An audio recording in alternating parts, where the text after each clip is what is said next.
Move this plate out of the way. Finished my taquitos. They were delicious.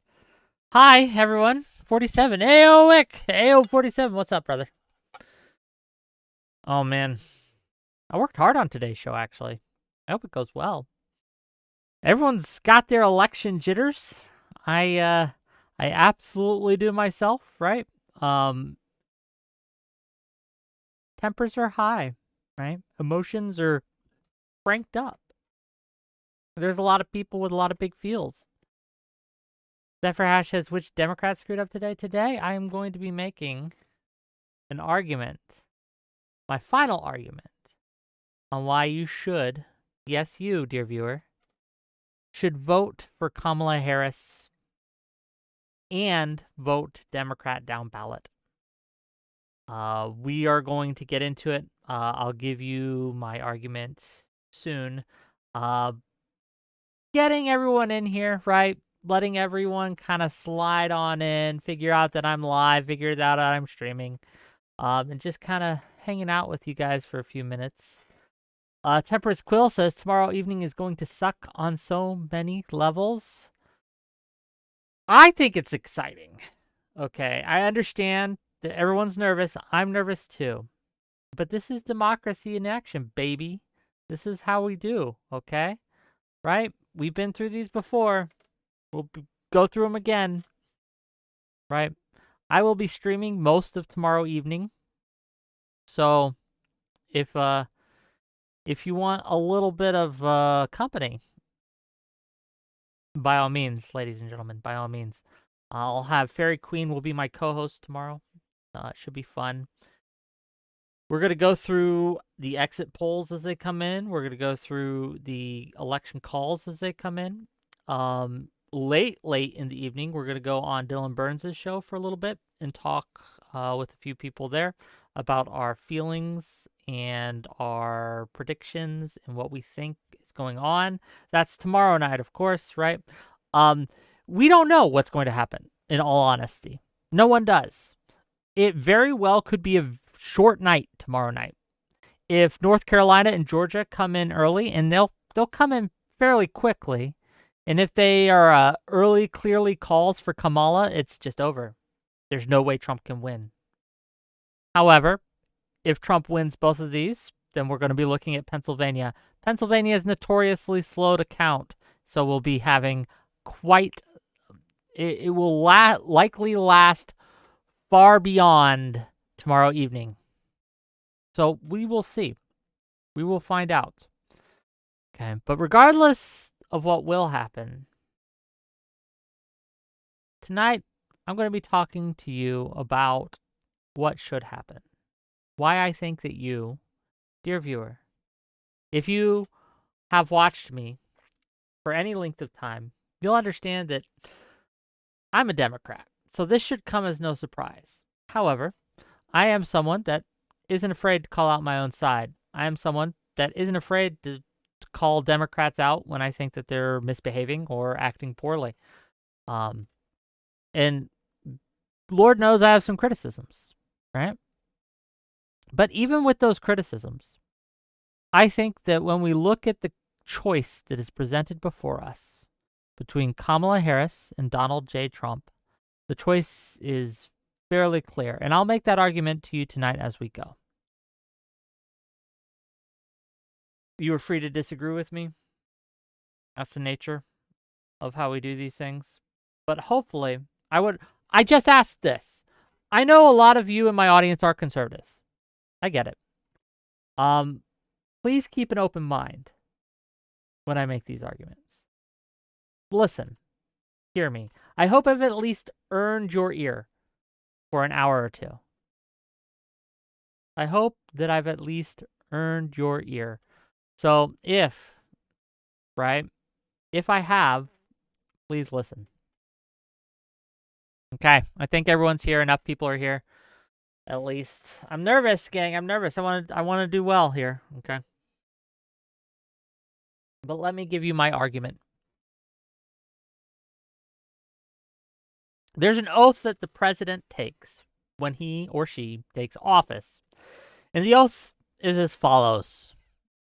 I do solemnly swear or affirm that I will faithfully execute the office of President of the United States and will, to the best of my ability, preserve, protect, and defend the Constitution of the United States.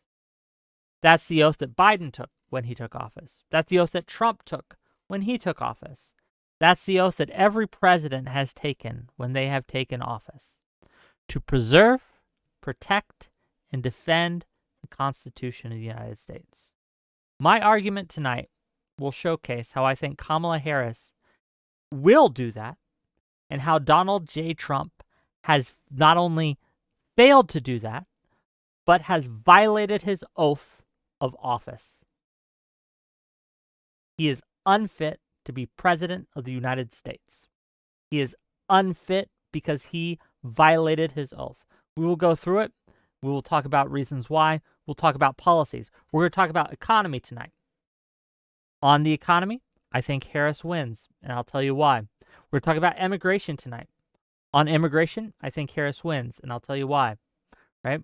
We're going to be talking about free speech tonight. On free speech, I think Harris wins. I'll tell you why. We're going to be going through it all. Okay? There's quite a bit of things to hear. What you won't hear me do is lie about what someone has said or take things out of context and these things. I've put together quotes. I've put together clips. I've put together a whole host of articles, right, to go through and back up each of the points that I'm going to make. So again, please hear me out. Let's talk about Kamala, first of all.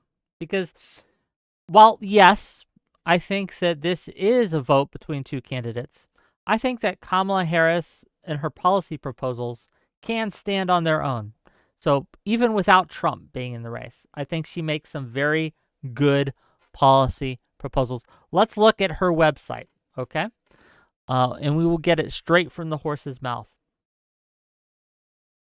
Now, keep in mind, a lot of these are vague. This is a political website, mind you, right? But I think it's important to actually see. Because the reason I'm doing this, okay, because a lot of people will tell you this is what Harris actually believes and what she's actually supporting. Well, let's hear it from the candidate herself. Let's hear it from her official website. Let's see what she says she supports. And then we can look at it and we can compare, right? Fair enough? You follow me so far? Let's go through. Okay. This is, again, from Kamala Harris's A New Way Forward, the Harris Waltz website. It's the official website. Let's go through it. This is, in her words, or her campaign's words at least, this is her pitch, and I'd like to read this to you. To build an opportunity economy and lower costs for families. Vice President Harris grew up in a middle-class home as the daughter of a working mom. She believes that when a middle class is strong, America is strong. And that's why, as president, Kamala Harris will create an opportunity economy where everyone has a chance to compete and a chance to succeed, whether they live in a rural area, small town, or big city. Vice President Kamala Harris has made clear that building up the middle class will be a defining goal of her presidency. That's why she will make it a top priority to bring down costs and increase economic security for all Americans. As president, she will fight to cut taxes for more than 100 million working and middle-class Americans while lowering the cost of everyday needs like healthcare, housing, and groceries. She will bring together organized labor and workers, small business owners, entrepreneurs, and American companies to create good-paying jobs, grow the economy, ensure that America continues to lead the world. And again, I understand this is their campaign website. Whether or not this is true, we will find out through the course of my arguments. But I think it is important, again, and I reiterate, to see what she is saying. Because how can we judge it unless we know what it is? Does that make sense? I hope it does. Let's get into, we're going to go through some of these here. We're going to go through relatively quickly because I have a lot to cover tonight, and I don't want to spend all the time on a website like this, right? Cut taxes for middle-class families. What does she mean by that? Vice President Harris and Governor Walz believe that working-class families deserve a break. That's why Under their plan, more than 100 million working and middle-class Americans will get a tax cut. They will do this by restoring two tax cuts designed to help middle-class and working Americans: the child tax credit and the earned income tax credit. Through these two programs, millions of Americans get to keep more of their hard-earned income. They will also expand the child tax credit to provide $6,000 tax cut to families with newborn children. They believe no child in America should live in poverty, and these actions would have a historic impact. Unlike Donald Trump, Vice President Harris and Governor Walz are committed to ensuring no one earning less than $400,000 a year will pay more in taxes. So they've made a solid commitment here. You can believe them, you cannot. That's what we'll be discussing tonight when we go through the rest of the evidence here. But they have said that they will increase your money if you are making less than $400,000 a year. You, dear viewer, dear audience member, will get a tax cut in two ways: child tax credit, I should say, and the earned income tax credit. This is their proposal. This is the policy that they're pushing forward. This is what they'd like to see happen. I think that's fair. I think that's a good way forward, right? They will ensure the wealthiest Americans and the largest corporations pay their fair share, so we can take action to build up the middle class while reducing the deficit. This includes rolling back Trump's tax cuts for the wealthiest Americans, enacting a billionaire minimum tax, quadrupling the tax on stock buybacks, and other reforms to ensure the very wealthy are playing by the same rules as the middle class.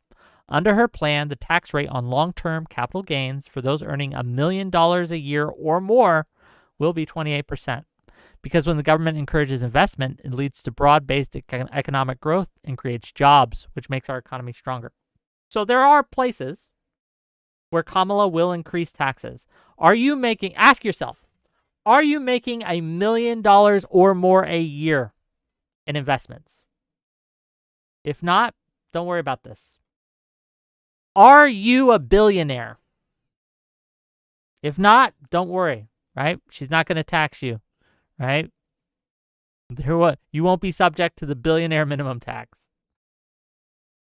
Stock buybacks, is that something you do?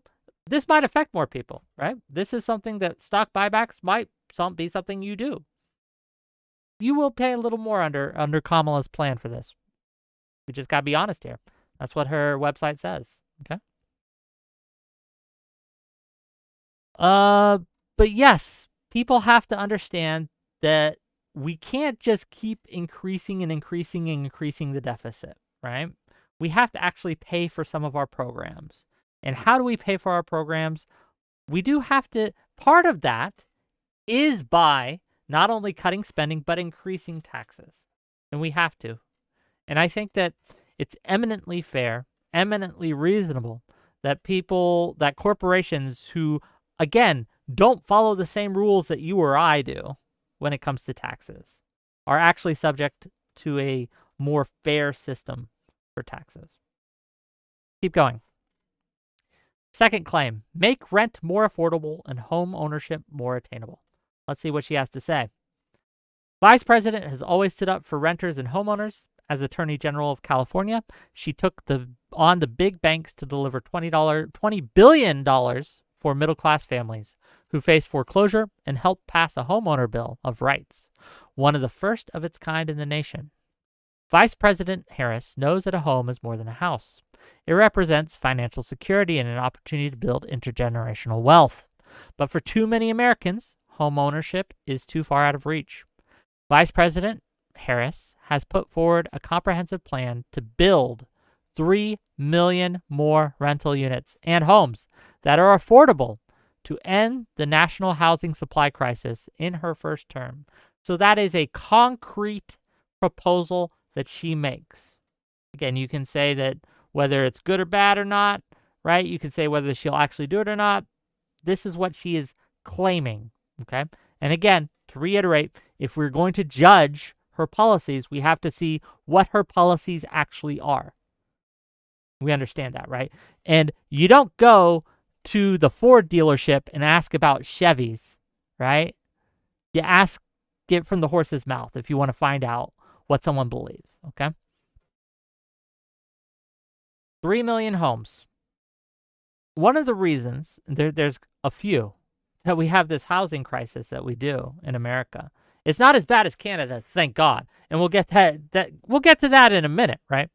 But there is housing prices are out of control.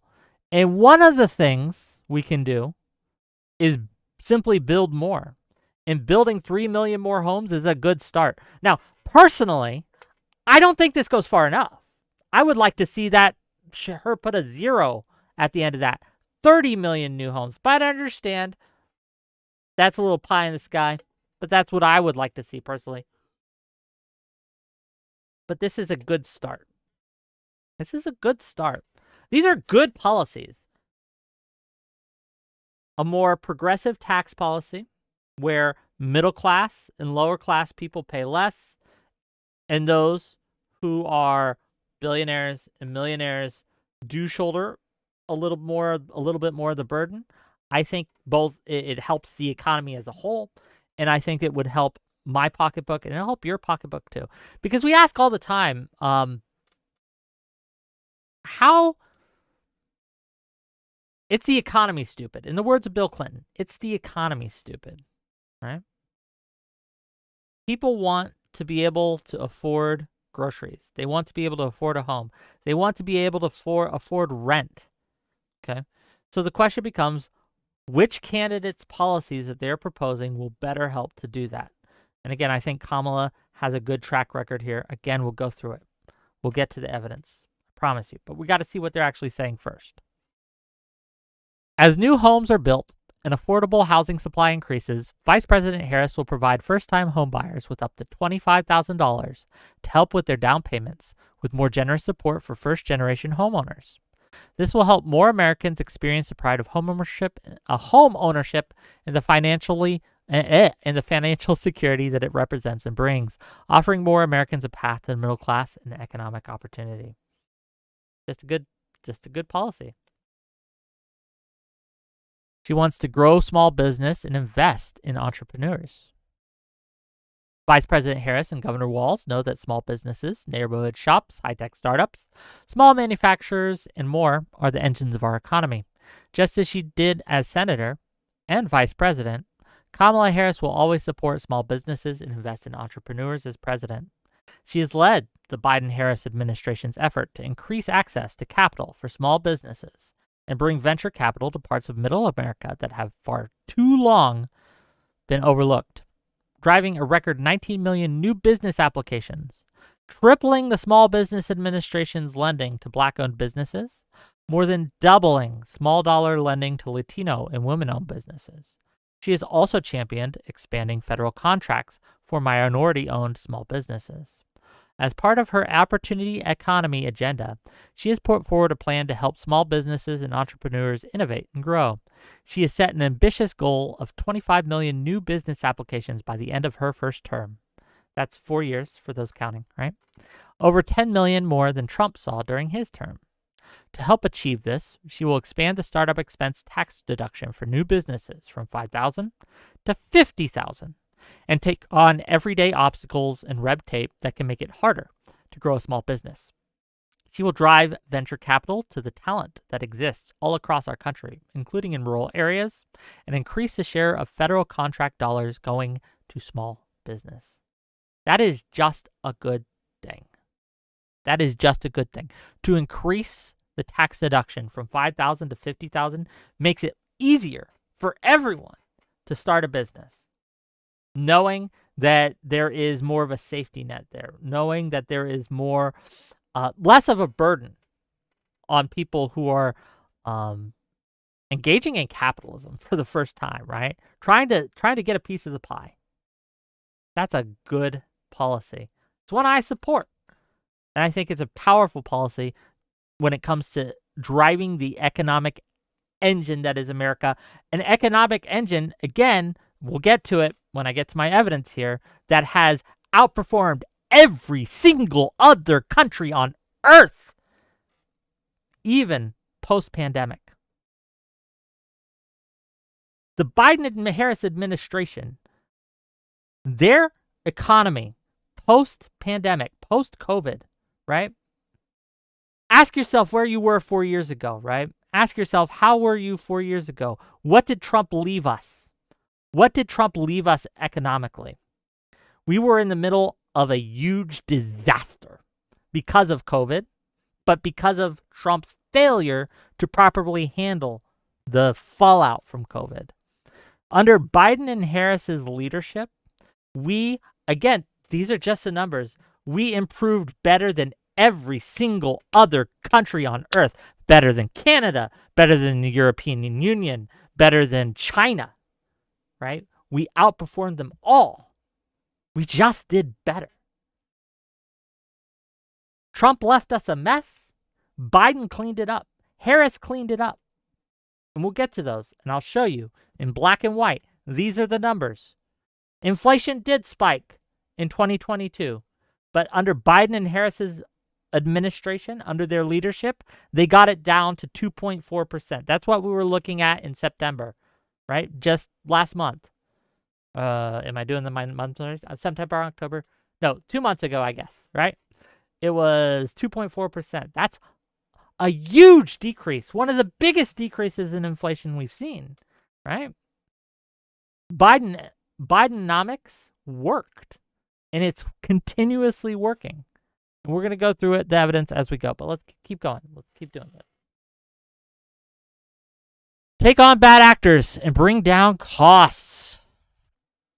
As Attorney General of California, Kamala Harris took on the big banks to deliver for homeowners, stood up for veterans and students being scammed by for-profit colleges, and fought for workers and seniors who were defrauded. Fun fact, some of those colleges, those for-profit colleges that were scamming students, Trump University was one of those colleges that was scamming students. Fun fact, right? Keep it in the back of your pocket. We'll get to that, but I think that's important to understand, to remember. As president, she will direct her administration to crack down on anti-competitive practices that let big corporations jack up prices and undermine the competition that allows all businesses to thrive while keeping prices low for consumers. And she will go after bad actors who exploit an emergency to rip off consumers by calling for the first ever federal ban on corporate price gouging on food and groceries, which will build on the anti-price gouging statutes already in place in 37 states. This one I actually disagree with, and I'm here to be honest with you. I don't like this policy. It's the first one where I'm like,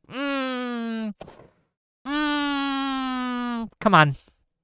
So yes, this would be a negative against her, but I think that the beginning of that statement, pitch perfect. I just happen to disagree with this policy. I'm not going to lie to you and say it's a good one. It's not. Just as she did as vice president, she will take on Big Pharma to lower drug prices and cap insulin costs. That's good. Not just for seniors, but for all Americans. And she'll keep fighting to bring down prescription drug costs by taking on pharmacy middlemen who raise consumer prices for their own gain and squeeze independent pharmacies' profits. You haven't said why it's a bad policy. When we talk about price fixing, we're going to get into this economics of this, aren't we? Price fixing tends to be bad overall, right? It's bad long-term for prices, and it doesn't, here's the thing, it doesn't work. It doesn't actually bring down costs, not long-term.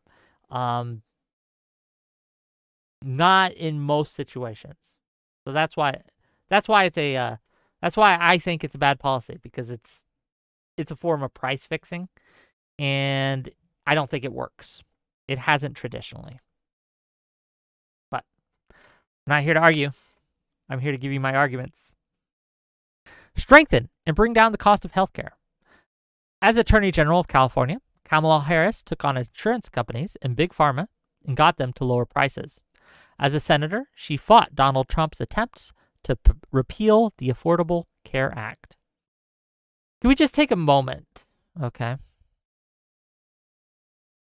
The insurance look, I've always believed this. I believed this for a long time. Insurance companies are kind of a scam, okay? They're not out for you. They're not here to help you. And fun fact, one of the reasons that a lot of my MAGA family would have voted for Bernie Sanders is because of his takes here on insurance companies. None of the people I know that are voting for Trump really like insurance companies. They hate them. Uh, it's a big thing. It's a very populist kind of a take, but it's very strong. And it's one sentiment I kind of share. Insurance companies are a scam. I don't like them.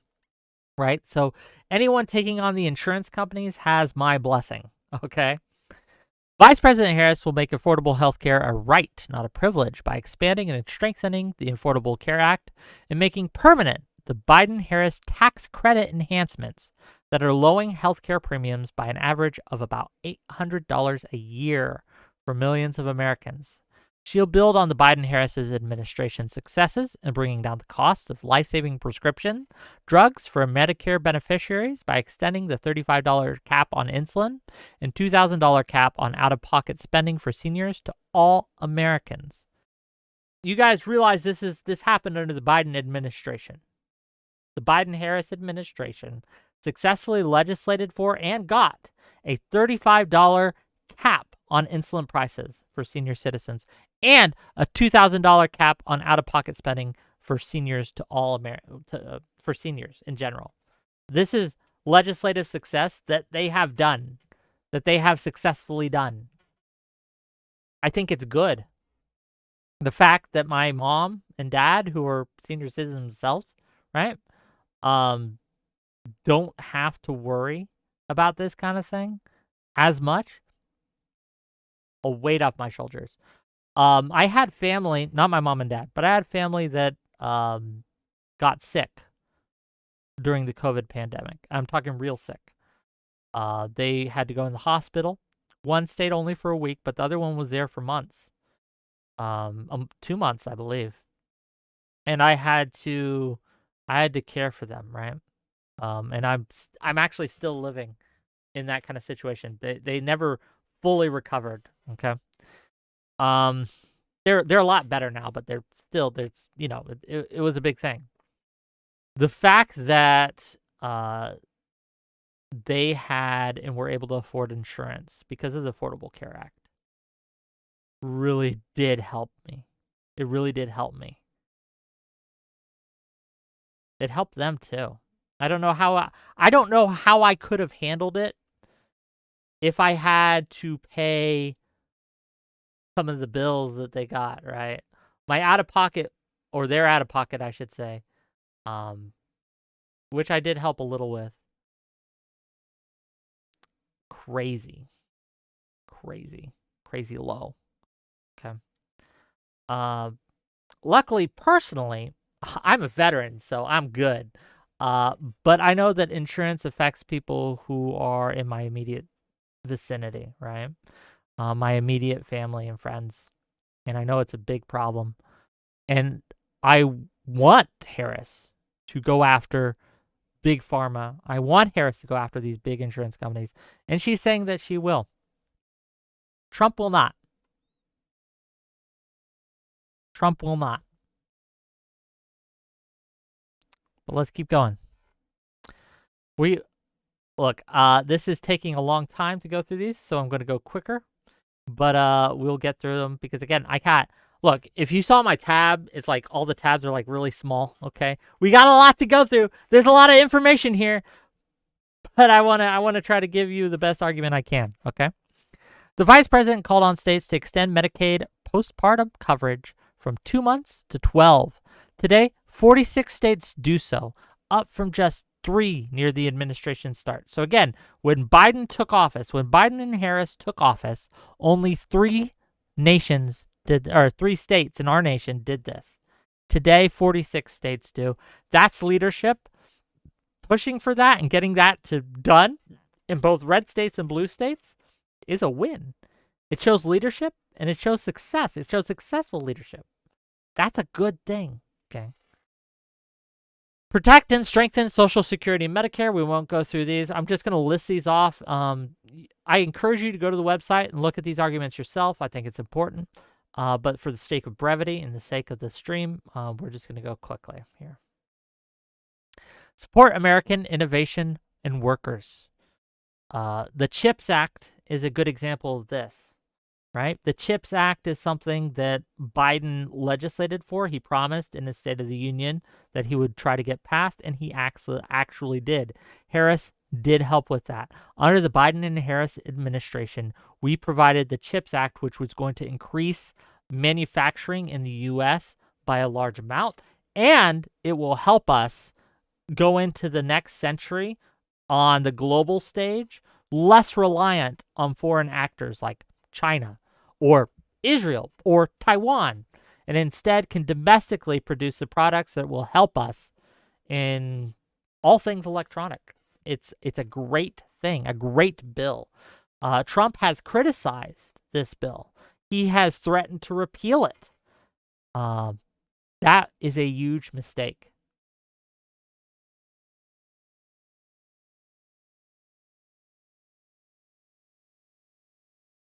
A huge mistake. Provide a pathway to the middle class through quality, affordable education. Invest in affordable childcare and long-term care. Lower energy costs and tackle the climate crisis. We're not here on the Trump part yet, so we're going to skip that. Safeguard our fundamental freedoms. So this is our second category. She's going to restore and protect reproductive freedoms. I think we all know this. I think we all know where she stands on this. If you are pro-choice, the choice is fairly clear. If that's your issue on abortion and you are pro-choice, I mean, I don't think I have to convince you, do I? I think you're already voting here. But fair. Protect civil rights and freedoms. Ensure safety and justice for all. As a prosecutor, district attorney, and attorney general, Kamala Harris has fought to ensure everyone has a right to safety, to dignity, and to justice.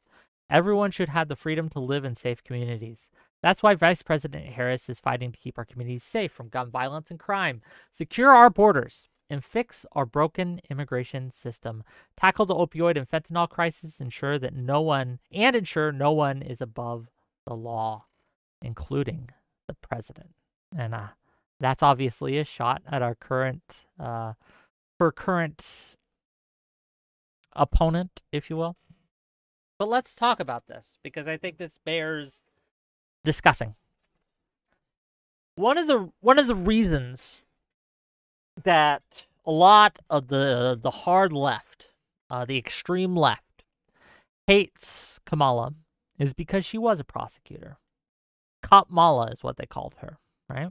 They didn't like that when she was the Attorney General of California, she was tough on crime, okay? That she was zealous in enforcing the law at the time. If you are concerned about the state of crime in our country, you want someone who has a proven record of going against criminals. And this is something that a lot of the left doesn't like. But Kamala absolutely has a proven record of going after criminals.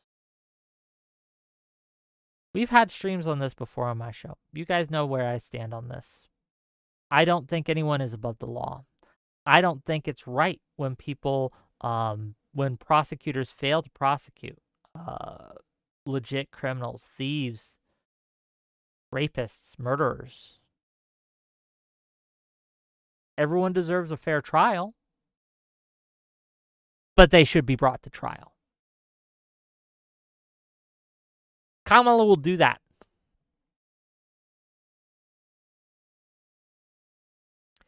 Keep America safe, secure, and prosperous. Vice President Harris will never waver in defense of America's security and ideals. As Vice President, she has confronted threats to our security, negotiated with foreign leaders, strengthened our alliances, and engaged with our brave troops overseas. As Commander-in-Chief, she will ensure that the United States military remains the strongest, most lethal fighting force in the world, and that we unleash the power of American innovation and win the competition for the 21st century, and that we strengthen, not abdicate, our global leadership. And Vice President Harris will fulfill our sacred obligation to care for our troops and their families, and will always honor their service and their sacrifice. And I think that this is a clear distinction from Trump, who has advocated for isolation, for bringing us back down from the world stage, right? I am entirely against that. I think that we need to be involved in the geopolitical landscape in the next century, and we absolutely need to. Pax Americana is good, and I'm tired of pretending it's not. We need absolutely to remain a major player and a major power in the world. We want a unipolar world. We don't want a multipolar world. And I think that Kamala Harris has a much better chance of getting us there. Because, again, Trump has advocated for getting us out of all these places, getting us out of dealing with things like Ukraine, getting us out of these things. And I don't think we should. I don't think that it is neither in Ukraine's interest nor our interest to do so. So that's her pitch. That's her website, right? This is her words, not mine, okay? Let's see what my YouTubers are saying, okay? I had to close y'all saying. So we're going to go and read some super chats now because I got to make a little money. $5 from another new account to say businesses in D.C., Portland, etc. already boarding up windows in preparation for riots if and when Trump wins, seeing a repeat of 2016. Gang, no matter who wins, don't riot. That's your public service announcement for me. Lawson Harrison for $20. How can we fix the econ perception issue? Even though it's true, telling voters that the economy is doing good is political suicide. So how can we fix a problem that doesn't really exist the way people think it exists? You just have to tell the truth. I think that's my answer. I don't even if people don't like it, you just have to tell the truth. You just have to point it out. And it sucks. And we can do it kindly. We can say we understand that simply because it's doing well doesn't mean everyone's doing well. And that just because it's good doesn't mean it's perfect.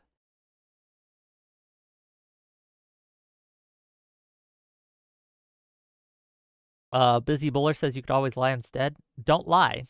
I think this has been my theme for the past few days. Don't lie, even if you think it's going to help your cause. Lying will always hurt it in the long term. Just will. Okay?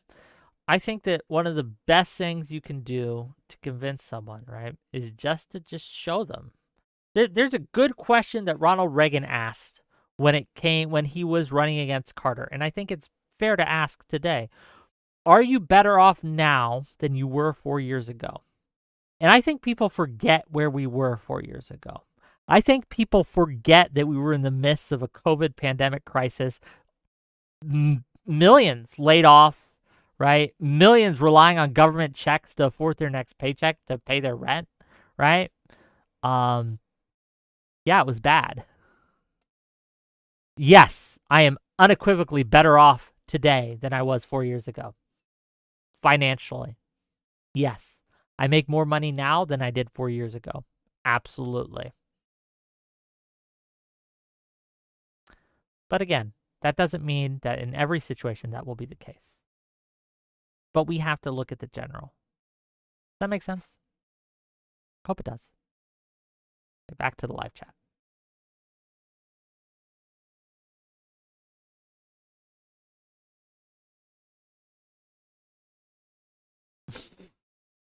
Did the Twitch TV, hold on, Twitch moderated, okay, the auto mod caught the words, you shill. You shill was blocked and moderated. Is that something that the like, what's going on with the moderation bot? I don't understand. I'm getting distracted. I won't get distracted. Don't distract me, kings and queens. Okay, don't distract me. So, we talked about the economy. We talked about foreign policy a little bit. Let's talk about free speech. Here's Trump on free speech. Never mention it. They don't talk about the American flag. By the way, the American flag, we got some of the greatest congressmen warriors here that you have anywhere. And congressmen, go to Congress soon, like immediately, but soon. We should give a 1-year sentence in jail to anybody that burns the American flag. We should do that. Mike, do it, Mike. Right? Do it.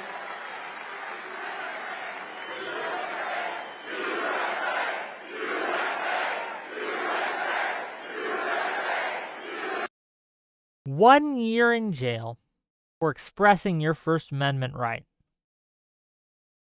Do you remember? What was that oath that they took? And I'll remind you. I do solemnly swear or affirm that I will faithfully execute the office of President of the United States and will, to the best of my ability, preserve, protect, and defend the Constitution of the United States. Trump is asking, encouraging, instructing congressmen to go to the United States Congress and violate your First Amendment right by making it illegal to burn the flag and promising a year of jail time. That's his policy prescription. That's not me clip chimping. That's not me having to do these Olympic medal level gymnastics to kind of paint him saying something he didn't really say. This is him simply saying, in no uncertain terms, that he wants anyone who exercises their First Amendment right when they burn the flag to go to jail for a year. That's what he's promising to do if he gets elected as president. The first thing he's going to do is try to violate your First Amendment rights. We can also talk, this is why it's important also, if you value free speech, do not vote for Trump or Republicans, especially not DeSantis. Neither Trump or DeSantis. DeSantis has been at war with free speech for years. His attacks on academic freedom, his lawsuits and criminal, what do they call?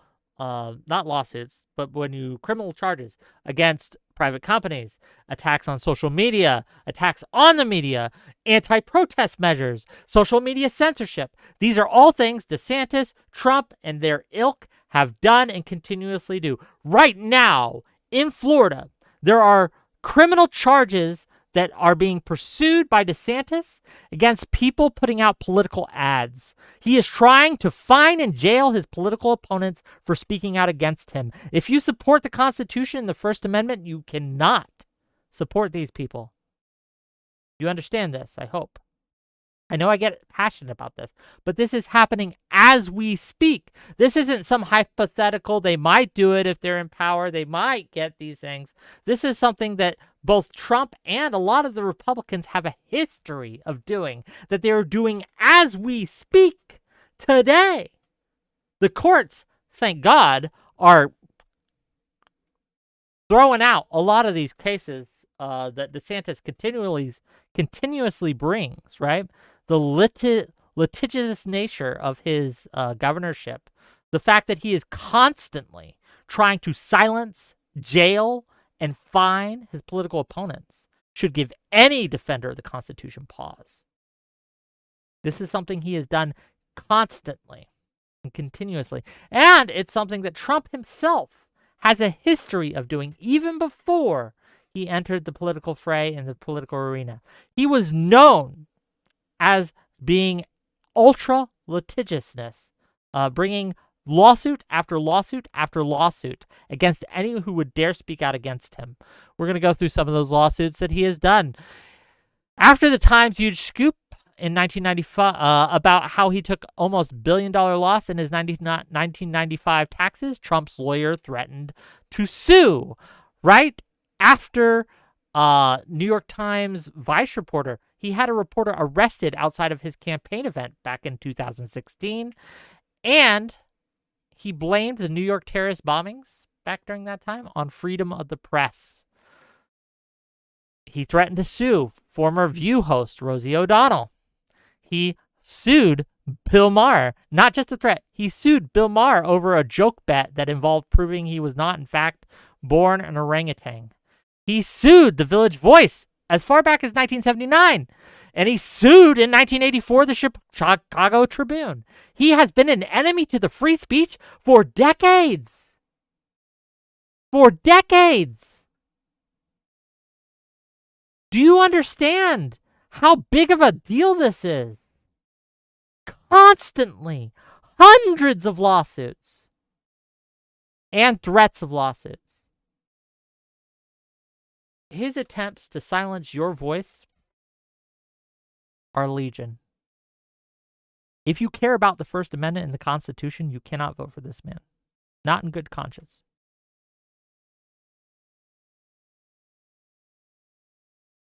Are the Democrats perfect on this? Hell no. And I call them out when they're bullshitting. But let's compare, because I think we must. When Biden and Harris tried to put together that whole misinformation team or whatever they did, do you guys remember that? The board of misinformation or whatever? The people around them, me included, got them to stop. Said, that's unconstitutional. That's not okay. And they voluntarily stopped. They realized, like, oh shit, we fucked up. This was a mistake. And they took it back. They rolled it back.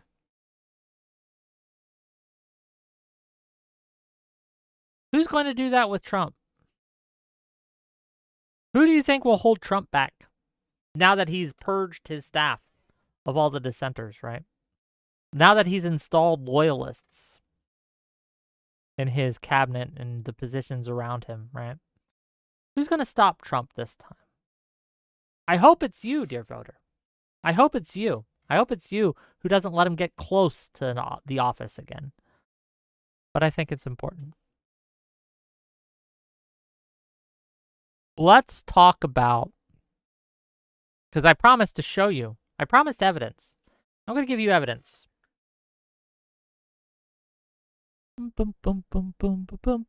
This is Bidenomics. We'll talk about economy. Here's some graphs for you. Oh, we can't even see that. Hold on. I'll get it to be a more readable thing here. Give me a second. Forgive me here. Bloop, bloop, bloop, bloop. So you can actually see the graphs. Bloop, bloop, bloop, bloop, bloop. I'll have to resize later. But here we go. This is inflation. January 2021, inflation was low. It spiked, okay, because of COVID, etc. And it peaked at 9.1% in June 2022. That's huge. But the story here is Biden went to war against inflation. Biden and Harris administration went to war against inflation. And by God, they did a lot. Okay, it's not perfect. But going from 9.1% to, again, in September 2024, or 2.4% is huge. And I think speaks to the leadership and success of Biden and his administration, including Kamala Harris. This is actual things that have actually happened, right? We don't need to, do these vibes and all these things. We could just look at the numbers straight up. Let's look at the unemployment rate. Let's look at the unemployment rate that Trump had when he left office. 6.4% unemployment rate. When he left office in January 2021, that's what our unemployment rate was at. Again, Biden's not perfect, but unemployment under Biden has dropped to 4.1%. Biden-Harris has improved by over 2%, which is huge. That's thousands of people, tens and thousands of people who now have jobs that did not. That's a good thing. That's a great thing, in fact. Let's keep going. Let's look at the stock market. The changes since Trump left office to when Biden is now, right? Again, we had a little dip but we are now 51%. If you have stocks, you are richer than you were when Trump left office by 51%. You were 51%. Your stocks are worth 51% more than when Biden took office. That matters. You guys remember how much Trump bragged about his stock market? How good he was from the stock market? Again, how the stock market loved him? Huh. You ain't seen nothing yet. They love Biden Harris, okay? This is something, again, according to the S&P 500, since Biden's inauguration, it's up 51%. So who you going to believe? Some Twitch streamer or your lying eyes? You going to believe some Twitch streamer or your lying eyes that should see that 51% right there? Who are you going to believe? The propaganda Republicans are trying to feed you? The slop? Or the fucking facts? What are you going to believe, dear viewer? I know what I believe. I know what I see. What do you see? We've talked First Amendment. We've talked economy. These are all good reasons. All good reasons to vote for Harris. He has proven. Biden and Kamala Harris have proven to be better at these things. Again, I'm not here to argue that they're perfect. I'm saying that these are the facts at hand, and they show absolutely that Biden and Harris have been able to recover, right, from the almost recession that Koba sent us into, better than any other country. And again, I have data to show that that is true. Let's look at this comparison. Output loss after the COVID and GFC, like the Great Financial Crisis. That's what that stands for, okay? These are comparing us to Canada, to the Euro area, to United Kingdom, and to the United States, right? And you can see this was like the 100 line. This was the trend, and this is the dip. And we can see the years. And let's look at this huge dip back during the Great Financial Crisis, and also, this was under Obama, but we're looking under Trump, and we're looking under Biden-Harris. And we can see Canada, for example, they're still 4% off of the trend, okay? They're doing worse. Euro area, 5% off of the trend, doing worse. United Kingdom, 6% off of the trend, doing worse. United States of America has recovered better and kept their trend. So again, this isn't saying just in raw terms, but in terms of how they were doing before, that the United States has fully recovered from the pre-COVID trend. Biden-Harris has successfully gotten us back on track. We took a hit. We absolutely did. But we're now back up and in fighting shape, and that's better than every single other fucking country on earth. And that's what Biden and Harris have done for us. You ask for evidence? There it is. Who you gonna believe? Some Twitter streamer? Some Twitch streamer who's feeding you a slop? Some Republican propaganda talking points? Or your lying eyes? Who you gonna believe? I think it's important. Because again, we can give talking points all day, but I do want to give actual facts and figures. Take a break to get me some actual facts and figures and get me $20. $20 from Joe the Mig. This is a terrible argument, Wick, citing the S&P, which benefits the 10% who own 90% of the assets in the era of unprecedented fiscal stimulus that directly counteracted Fed policy. Extending inflation is not a good argument. Once again, we've shown how the Biden-Harris administration tackled inflation, getting it down from 9.1% to 2.4% in the period of 2 years. And again, has outperformed every single other country. And even with all of that, the stock markets are still doing well. I think it's a very good argument, but people can make up their minds on their own. I'm not here to tell you what to think. I'm just here to teach you how. But I think that, again, we can see throughout, again, all these metrics, Biden and Harris have been good, and they have gotten us out of these terrible, terrible financial situations. Again, it hasn't been perfect. I'm not here to say that everything that they've done has been perfect and they've done no wrong. That's not my argument. My argument is that they have been better and will be better than Donald J. Trump. Let's keep going.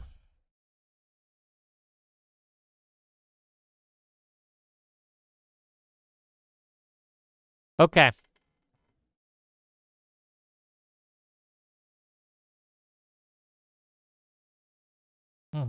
Sorry, I've been talking a lot. I need a drink. One of the biggest arguments against Donald J. Trump, because we are here to compare. I have made an argument for Harris, but one of those arguments that I'm going to make tonight is against Trump. Because even if you don't like Harris, even if you're sitting in your chair and thinking, well, I don't know, Harris has said some things, and she has, that I disagree with, right? Her policies, I'm not convinced. Wick, you're sitting here, I'm not convinced. And that's fair. So, I need to tell you that we are facing a choice between two realistic candidates. And if you are not convinced by Harris, perhaps my argument against Trump will convince you. But you know what? Before I give my argument against Trump,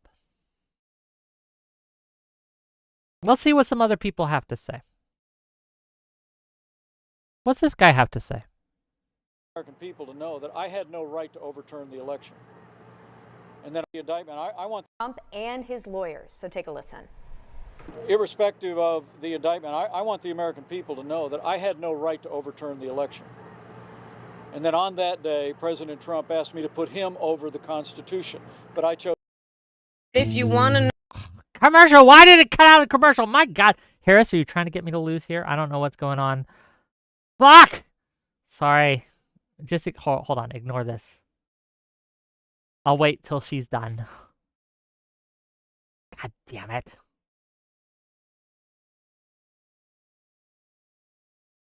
Are all my YouTube clips gonna happen? This gonna happen too? Okay. Let's try that again, ladies and gentlemen. I'm sorry for the interruption.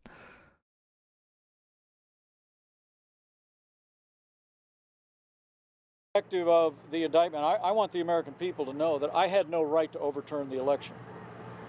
And then on that day, President Trump asked me to put him over the Constitution. But I chose the Constitution, and I always will. Anyone who puts themselves over the Constitution should never be president of the United States.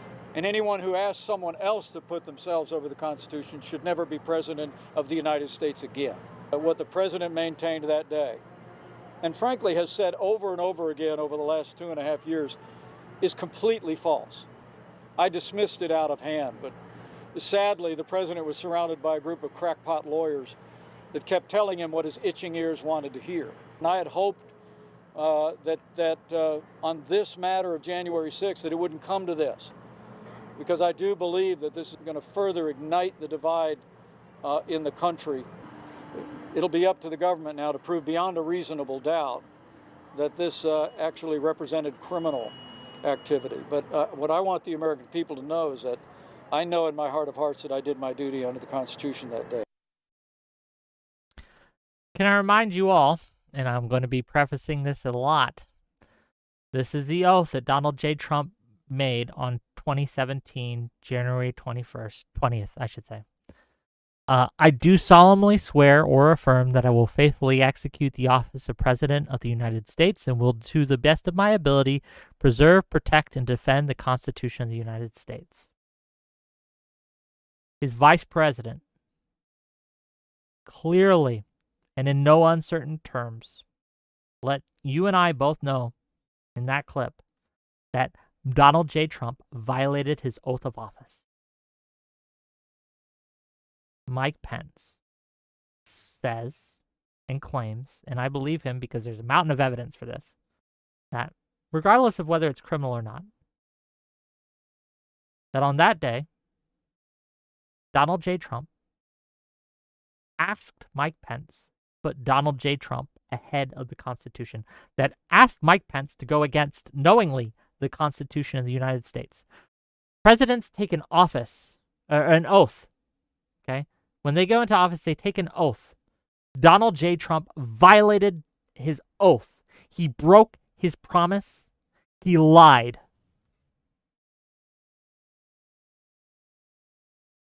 I don't know if you paid attention the past few days. I'm not a fan of liars.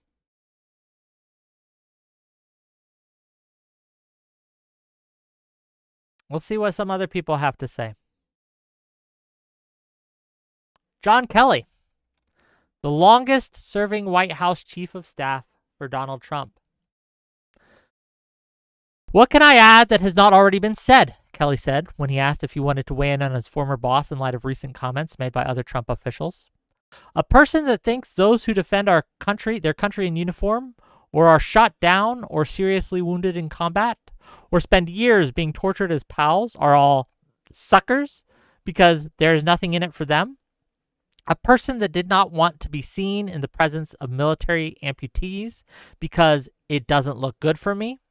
A person who demonstrated open contempt for a Gold Star family, for all Gold Star families, on TV during the 2016 campaign, and rants that our most precious heroes who gave their lives in America's defenses are losers and wouldn't visit their graves in France. A person who is not truthful regarding his position on the protection of unborn life, on women, on minorities, on evangelical Christians, on Jews, on working men and women. A person that has no idea what America stands for and has no idea what America is all about. A person who cavalierly suggests that a selfless warrior who has served his country for 40 years in peacetime and war should lose his life for treason in expectation that someone will take action. A person who admires autocrats and murderous dictators. A person that has nothing but contempt for our democratic institutions, our Constitution, and the rule of law. There is nothing more that can be said, Kelly concludes. God help us. John Kelly was, again, Donald J. Trump's longest-running chief of staff. He is not some Democratic operative. He's not a peace-go. This is his argument. These are his claims. It's worth considering. We're not done.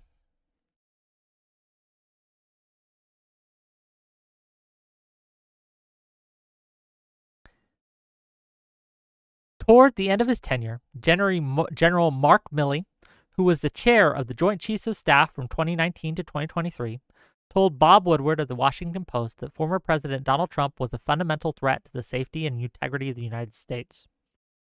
This is a quote from him. "No one has ever been as dangerous to the country as Donald Trump," the general told Woodward. "Now I realize he's a total fascist. He is the most dangerous person in this country, to this country." Not my words. General Mark Milley, chief of staff from 2019 to 2023. While Trump was in office, this man was part of the chief of staff. His words, not mine. We're not done.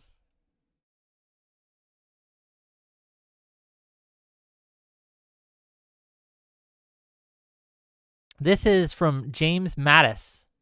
Okay.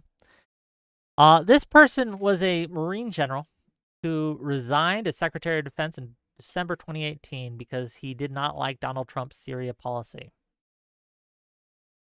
He's been fairly silent though, except for recently when he's come out with some statements. Let's see what General Mattis had to say. "I've watched these week's unfolding events angry and appalled. The words equal justice under law are carved in the pediment of the United States Supreme Court. This is precisely what protesters are rightly demanding. It is a wholesome and unifying demand, one that all of us should be able to get behind. We must not be distracted by a small number of lawbreakers. The protests are defined by tens of thousands of people who conscious are insisting that we live up to our values as people and our values as a nation. We must reject and hold accountable those in office who would make a mockery of our Constitution. Donald Trump is the first president in my lifetime who does not try to unite the American people, does not even pretend to try. Instead, he tries to divide us.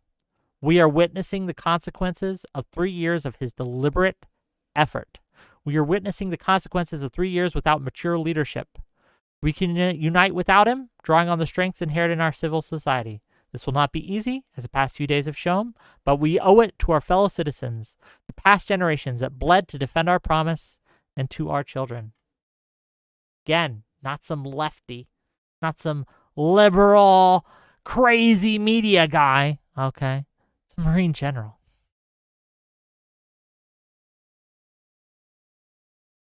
Are you getting it yet? Because we ain't done, kings and queens. Let's keep going. Let's hear what this man here has to say. We can rewind it a little bit. Okay, you guys ready? Hopefully the sound works and we don't get a stupid ad. Why is it? For him again about sorry. You've been very vocal about not voting for him again, about calling him a threat to democracy. In a memo to CNN a few months ago, John Kelly, also a retired Marine general, former chief of staff of Trump, said he's a person that has no idea what America stands for, no idea what America is all about, person that has nothing but contempt for our democratic institutions, our Constitution, and the rule of law. What are you all going to do, you, Kelly, others who've come out against Donald Trump, if you feel so strongly that he's a threat to democracy?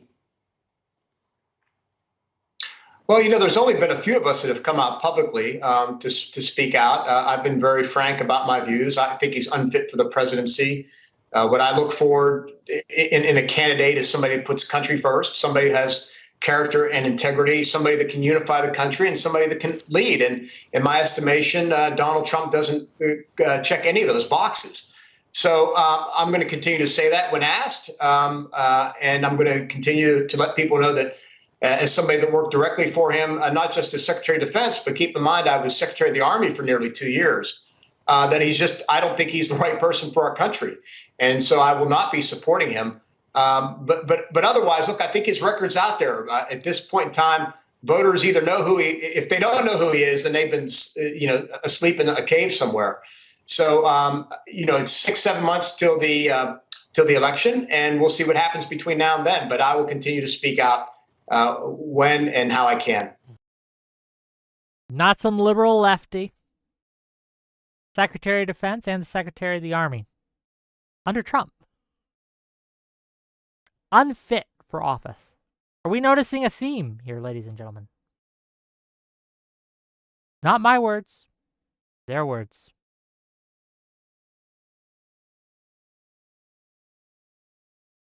What about H.R. McMaster? What does he have to say? McMaster, he's also the author of the book Battlegrounds, The Fight to Defend the Free World. General McMaster, good to see you again. After the attack on the Capitol, you tweeted that President Trump, quote, repeatedly compromised our principles in pursuit of partisan advantage and personal gain, unquote. 5 people are dead because of the events of January 6th, including a Capitol police officer. Do you think President Trump has blood on his hands? Hey, Jake, it's great to be with you. As I wrote then, I said, there are many reasons for this assault on the Capitol, but foremost among them was the president's exhortations, was the president's sustained disinformation, what you covered earlier in the show, denying the results of the election, spreading these unfounded conspiracy theories and claims of widespread corruption. And so I think what we just saw is we saw the absence of leadership, really anti-leadership, and what that can do to our country. We are in traumas, and you just talked about these with Ron, right? We have this quadruple trauma of a pandemic, a recession associated with the pandemic, the social divisions laid bare by George Floyd's murder and the aftermath, and now this vitriolic partisan political season that we're still mired in. Now, when you're into trauma, you need a leader to assure the American people, to allay fears, instead of inciting fears and making them feel even more disenfranchised. Remember what Franklin Delano Roosevelt said during World War II. The only thing we have to fear is fear itself. We've seen a president stoking fears. I'm not going to watch the whole 10 minutes of this. You guys get the gist. Okay, you understand. Again, who is this guy? H.R. McMaster?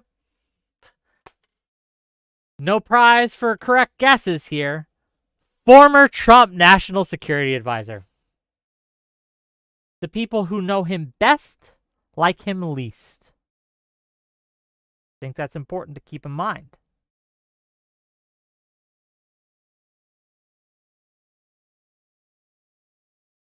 Now, I've given a lot of people who are pretty anti-Trump, I understand. Let's hear from someone who considers Trump his best friend. Let's see what he has to say.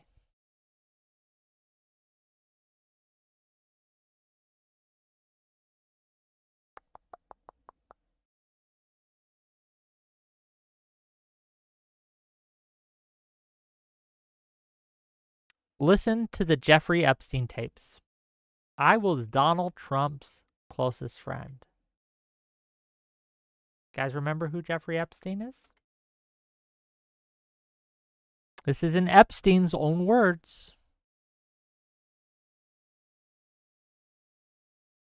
Because, again, he spent hours talking to Wolf and other people, right? And Wolf asked him directly, how do you know all this? Because Epstein had some stories, okay? And Epstein replied, I was Donald's closest friend for 10 years. His vice president charged him with asking him to put Donald over the Constitution. You had his former national security advisor, his former secretary of defense, former generals telling you what kind of person Trump was, how he could not be trusted, how he put himself over our veterans, he put himself over our country, put himself over the voters, and his oath to the Constitution. You have Jeffrey Epstein saying that he was Donald's closest friend for 10 years.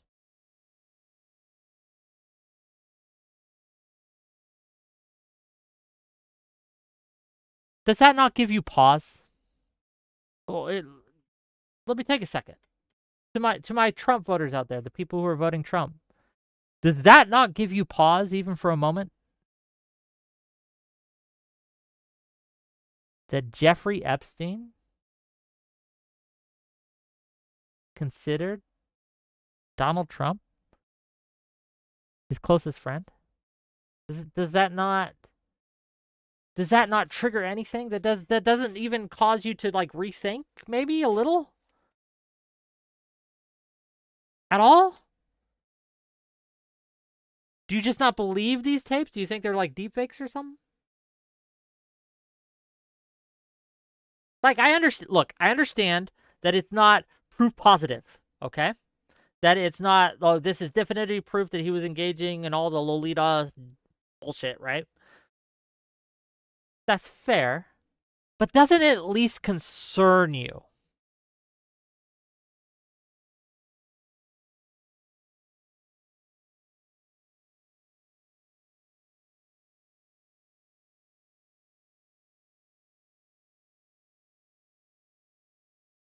I don't know.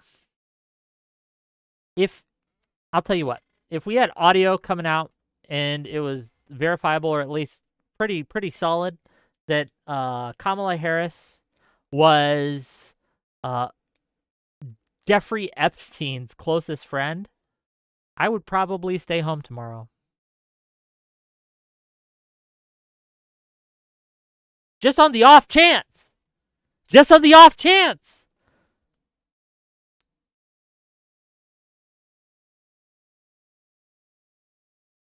Rabid Wombat asks, out of curiosity, are you still being paid by political activist group? Actually, I think my contract's over. So actually, I don't think I am anymore. think my last paycheck was on the 31st. So no. I am not. I should probably change my stuff, right?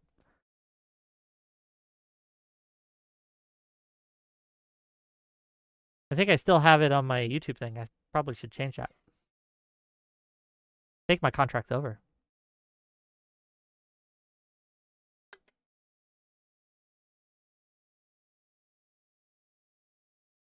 So there you go.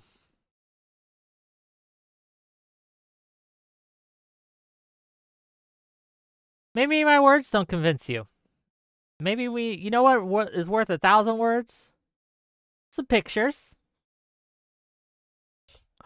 Who are these lovely people there? Who they powder? Oh, look at, they're so happy.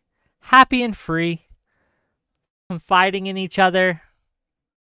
What's this Donald Trump saying here? Oh, can I not get these bigger? I don't know. Oh, Donald Choate really cracking up Mr. Epstein here, okay? Really making him laugh, really making him think. Man, oh man.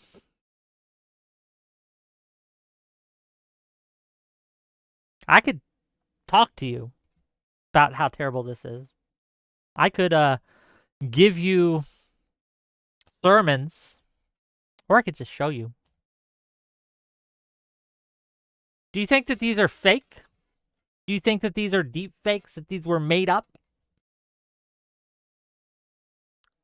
If you have evidence that they are, please send it to me and I'll recant.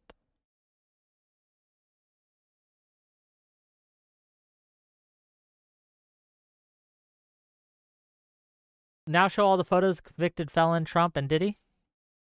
Okay. We could do that too. There they are. They're right here. Hanging out. Palling around.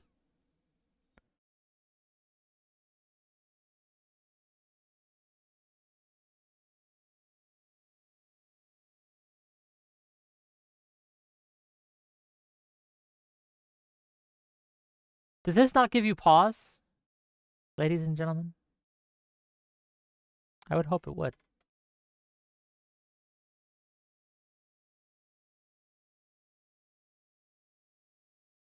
What I got? My arguments.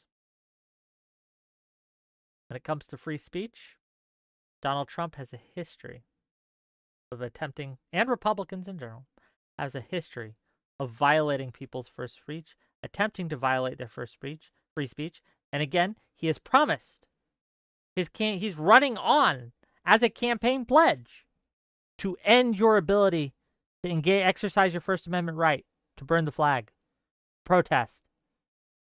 That's what he's running on. That's not me lying. That's not me twisting things out of his words.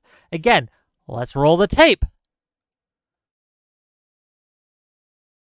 Never mention it. They don't talk about the American flag. By the way, the American flag, we got some of the greatest congressmen warriors here that you have anywhere.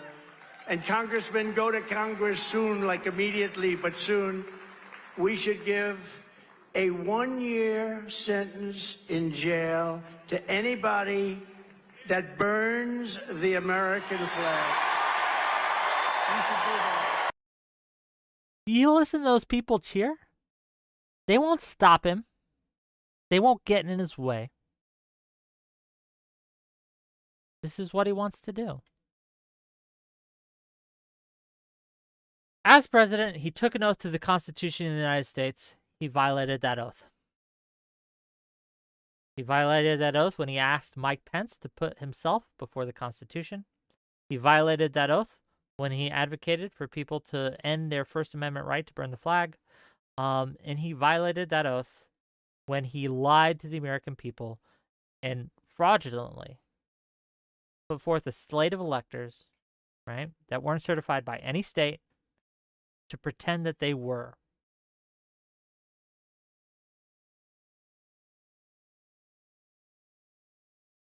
But luckily for us all, I'm in Pennsylvania, and I'm voting tomorrow.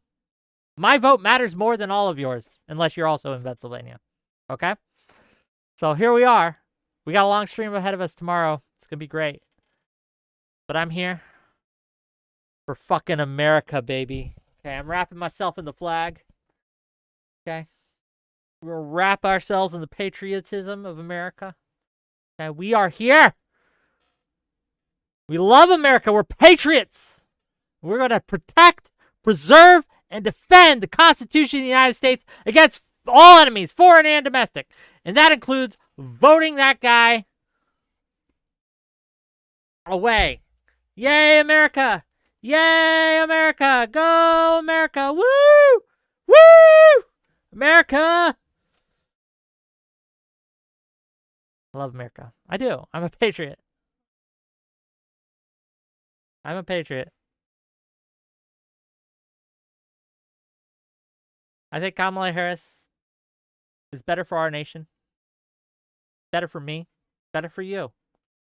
And I hope, I really do, that you all consider my words tonight. That you consider her record and Biden's record on the economy. That you consider their record, Biden's record, her record on foreign policy.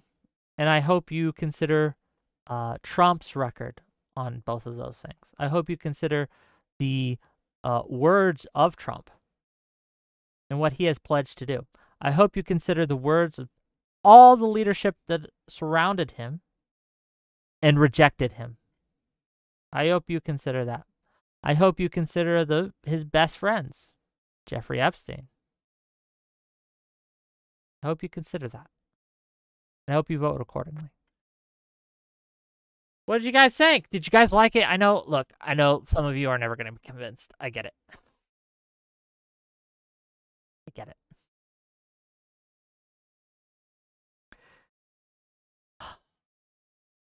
This went faster than I thought it would.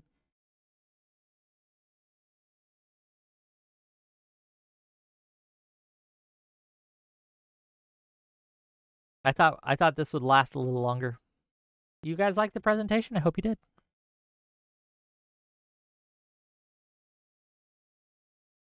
Remind me who Chris Chan is again, X? I don't know who Chris Chan is. Should I care? Did Harris hang out with Chris Chan? Who's Chris Chan? Was that I think I do know who Chris Chan is. Remind me though, so I get the right person. Yeah, that person that molested his mom. Yeah, that was crazy. Yeah, if you provide me credible evidence that Chris Chan and Harris were best friends for 10 years, it would give me pause, and I might stay home. Yes, absolutely. Do you have that evidence available? The hour grows late, so provide it if you got it. Okay, no, look, I love you guys, but some of you were going to vote Harris regardless of my presentation here. So I appreciate the vote of confidence, but you weren't my audience for that speech, okay?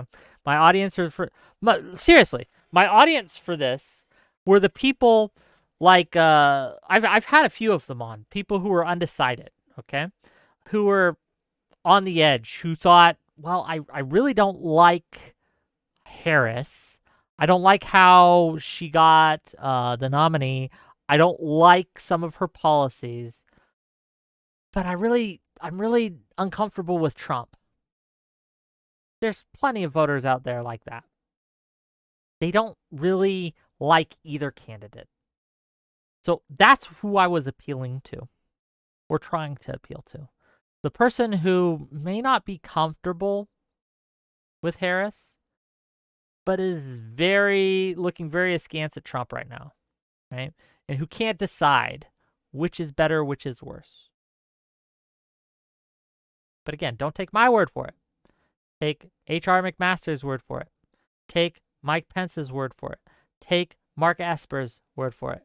Take, who are the fuck are these other guys? Okay. James Mattis. General Mark Milling. Take their words for it.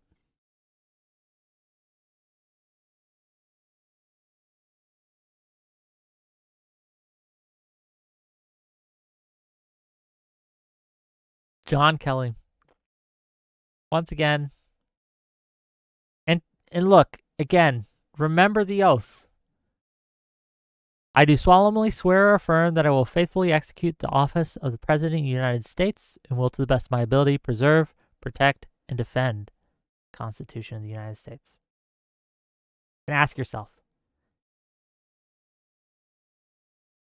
will Trump do that? He didn't during his first term. He violated on January 6th. Now, you may think that Kamala might. Maybe. But Trump has. Is what it is.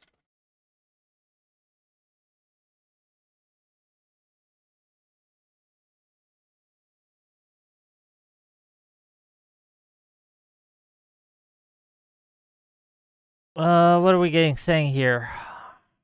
Pro-war hawks need Kamala? What do you mean pro-war hawks? What do you consider a war hawk? Am I a war hawk? Kinda, I guess. If by war hawk you mean I think Ukraine should exist and fight against Russia and we should help them, yes, I guess I'm a war hawk by those standards. Is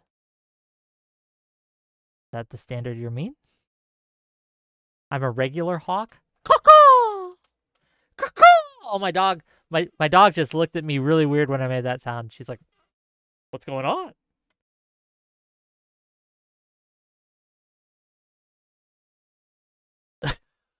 I'm not going to read that, Jock Zulu.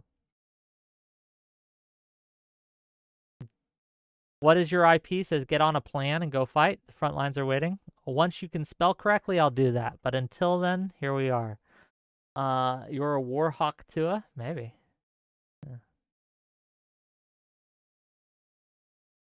Look, I'm just reading exactly what he said.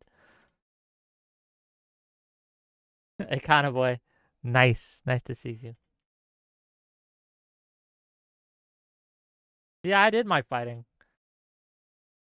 To be clear, I didn't fight. I was a mechanic and did some intelligence work, but that's it.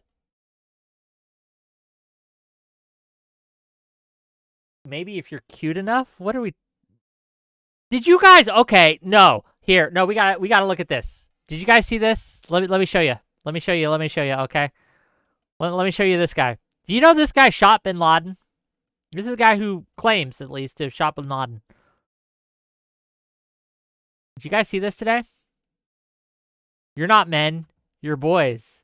And if there is no social media, you would be my concubines. Harry Sisson put out a tweet with a bunch of his clean-shaven weirdos, right? They're weird. They look weird. I'm not gonna lie. They're kids. We're Gen Z voters, and we will proudly voted for Kamala Harris. Real men support Harris. This man, the only thing that is keeping him from fucking those boys right now is social media. If Twitter didn't exist, he would be balls deep in every single one of those young men. What is he doing? What is going on? This is the guy who shot Bin Laden. This is like a special, SEAL Team 6 motherfucker, right? What is going on? What is he doing? And a lot of people have put forth, well, maybe he doesn't know what concubine means. Bruh.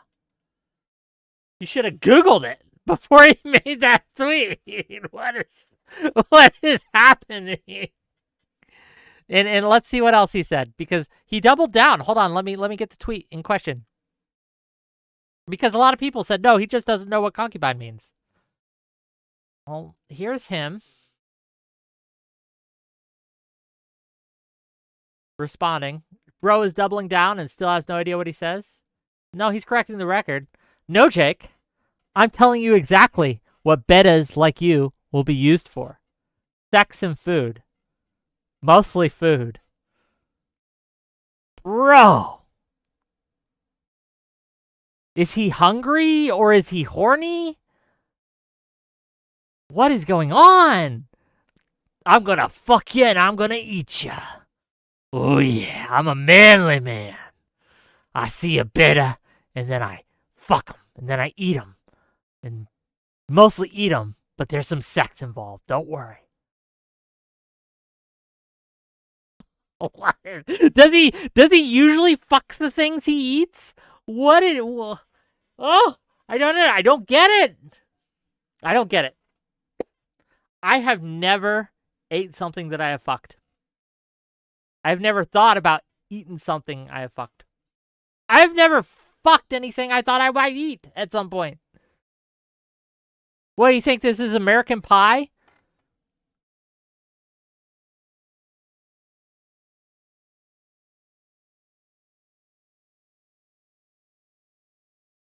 Rush for Life says, confirmed Wick doesn't eat pussy. Look, you know what I mean. You know what he means. He's talking about food. Do I use pussy as food? No.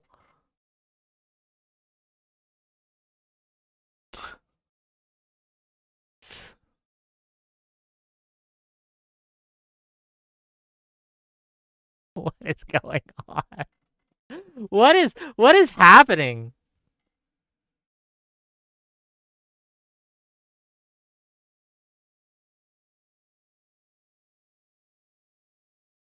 Thinking that's funny is self-snitching. I'm laughing because it's ridiculous. I laugh at things that are ridiculous. That's not me thinking it's like good funny. It's weird. That's true. I don't eat ass. No, that is correct. Rush for Life says, confirmed Wick doesn't eat ass either. I don't. That's gross. Don't eat ass. I don't let women eat my ass either. Don't do it. Don't eat ass. That's gross. Don't do it. It's yucky. Portland is Burning says I was going to make that a super chat, but YouTube commies wouldn't let me. Tell you what, make a super chat and then make a regular chat, and I'll read whatever your regular chat is. Sound good?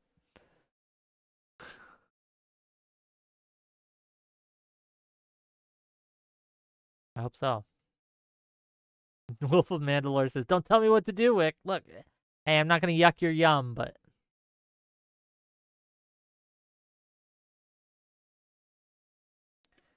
It's not...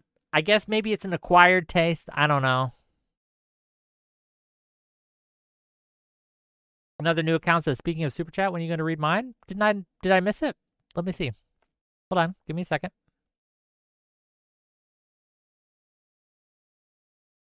I read it at the beginning. I'll read it again, though. Businesses in D.C., Portland, etc. already, and this is from $5. Businesses in D.C., Portland, etc. already boarding up windows in preparation for riots if and when Trump wins, seeing a repeat of 2016? Question mark. And I responded to that, don't riot, no matter who wins. Can we all agree? Take rioting off the table? Cool. $20 from Adam Mockler. I was undecided before the stream. Kamala 2024. Thank you for the $20. Adam Mockler in the house. $5 from Joe the Mig. The majority of these metrics have had little to no impact on the wealth of normies. I don't think that's true. I think we've seen a wage increase across the board, especially amongst the lower working class. $2 from another new account. Problem, Wick. General Milley lied about Afghanistan. Can you show me where he lied about Afghanistan? I'm not sure, right? What you're referring to. $2 from Soyato. Wick is too old to have serious fun. Is that to my eating ass comments?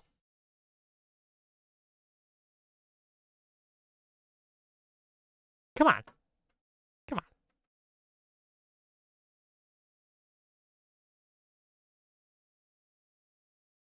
Tomorrow, I'm going to be doing a stream all night, pretty much, on the election, and I'll be covering it live.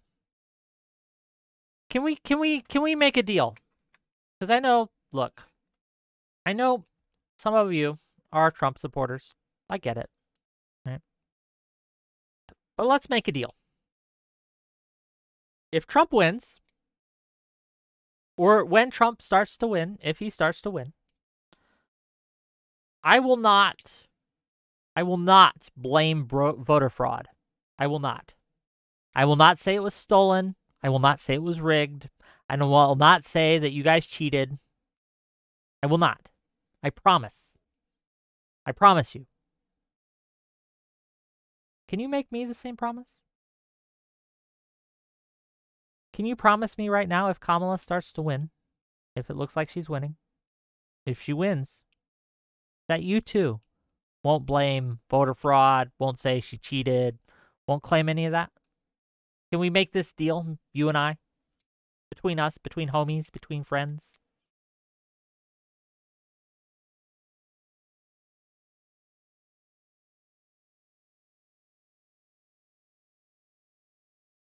I also won't cry if Trump wins. And please don't cry if Kamala wins, but I won't make you promise that, okay? Cool. Great. Another new account says, sure, it's a deal. We'll shake on it, internet style. Frito Burrito says, if Trump does win, will you take your shirt off? If you pay me $50, I'll take my shirt off no matter who wins. Pay me $50, I'll take my shirt off. I'll wrap myself in the American flag. Okay, got it right here.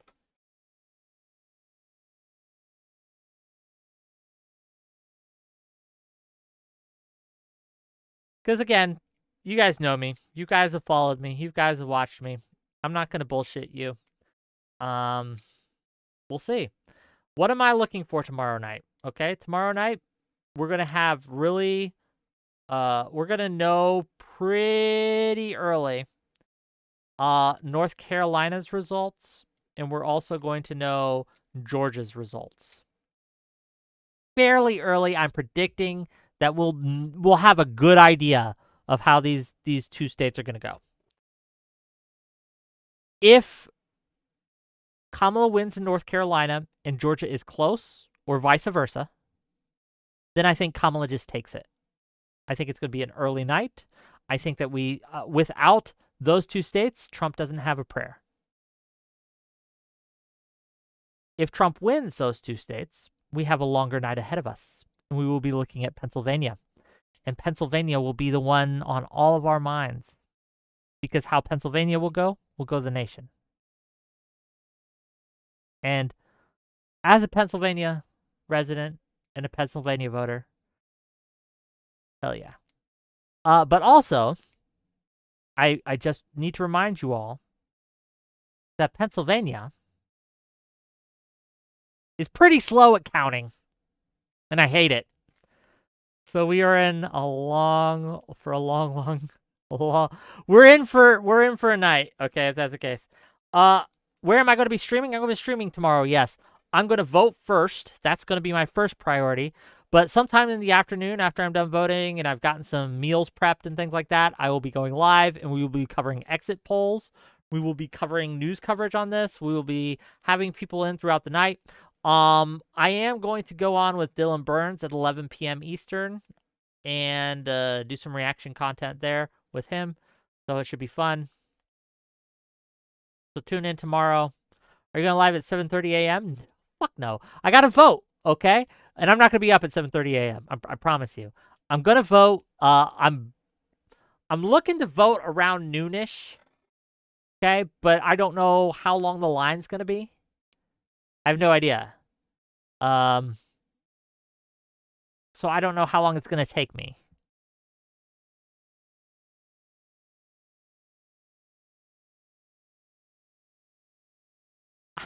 You want me to go live at 7:30 a.m. tomorrow?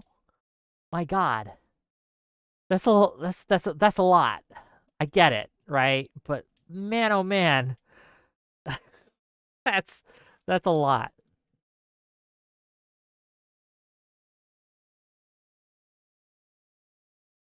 That's a lot.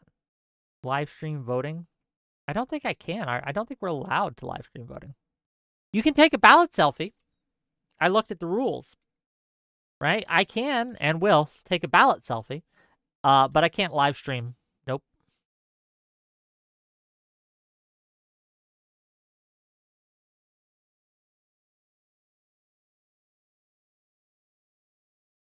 But I did, the Attorney General, and I encourage everyone to do, because states have different rules, right? Different states, different rules. Look to see what is allowed and what is not.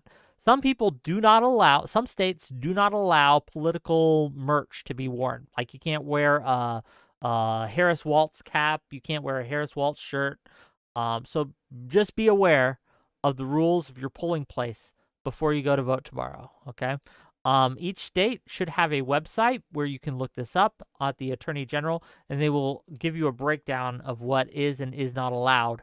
Some states allow same-day voter registration. Not Pennsylvania. Pennsylvania doesn't. If you're not registered to vote yet in Pennsylvania, you're SOL. It's done, right? But if you're in some other states that do allow for same-day voting registration, you can, I believe, register and vote.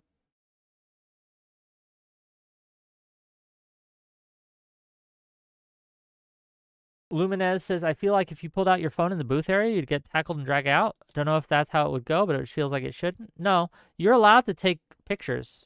You're just not allowed to take pictures of other people. So as long as it's just on your ballot or whatever, it's perfectly legal, perfectly allowed. Again, I checked, right? So yeah, at least in Pennsylvania. MAGA grandma already taught us what to do in regards to those rules. Vote naked 2024. Look, keep your clothes on, gang. Go prepared. Know the rules. Obey the rules. I don't know what else to tell you. Okay, gang. I'm going to be live most of tomorrow. And so we're going to call it an early night. I love you. All of you. Regardless, I hope that you all, if you are an American citizen and you are registered, that you exercise your right to vote. People have fought and died for their right to vote, okay? Don't take it for granted. Do your civic duty. Go out there, regardless of who you're supporting, and vote. Cool? Cool. Who's streaming? Who are we raiding to? You guys want to say hi to Sansol? Sansol's a coward and won't stream tomorrow, by the way, because he can't handle it. Am I linking? Maybe. But I was like, hey, Sansol, you want to come on my Election Day show tomorrow? And he was like, no, I'm too scared because I can't handle it if Trump wins. What a coward. Let's raid. Tell him that this is a hate raid. And I'll see you all early tomorrow. I don't know when. As soon as I'm done voting. And then I'll come back. We'll go live. And we'll have a day. See you guys later. Bye.